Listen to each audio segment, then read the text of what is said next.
But you know, if you talk all the time, you'll never hear what anybody else has to say. And therefore all you'll have to talk about is your own conversation. The same is true for people who think all the time. That means, when I use the word think, talking to yourself, subvocal conversation, the constant chit-chat of symbols and images and talk and words inside your skull.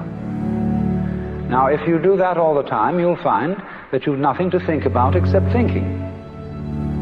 And just as you have to stop talking to hear what others have to say, you have to stop thinking to find out what life is about. And the moment you stop thinking, you become into immediate contact with what Korzybski called, so delightfully, the unspeakable world. The most ordinary sights and sounds and smells.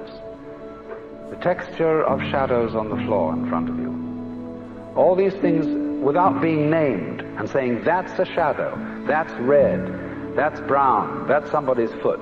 When you don't name things any longer, you start seeing them. Because, say, when a person says, I see a leaf, immediately one thinks of a spearhead-shaped thing outlined in black and filled in with flat green.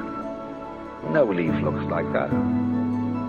No leaves are not green. That's why Lao Tzu said, the 5 colors make a man blind, the 5 tones make a man deaf. Because if you can only see 5 colors, you're blind. And if you can only hear 5 tones in music, you're deaf. You see, if you force sound into 5 tones, you force color into 5 colors, you're blind and deaf. The world of color is infinite, as is the world of sound. And it is only through stopping, fixing conceptions on the world of color and sound that you really begin to hear it and see it. So, let me say again, I'm not talking about the ordering of ordinary everyday life in a reasonable and methodical way as being school-teacherish and saying, nice, if you were nice people, that's what you would do.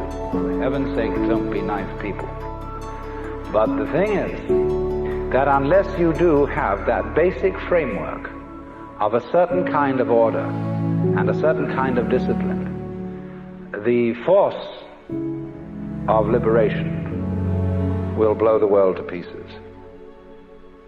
It's too strong a current for the wire.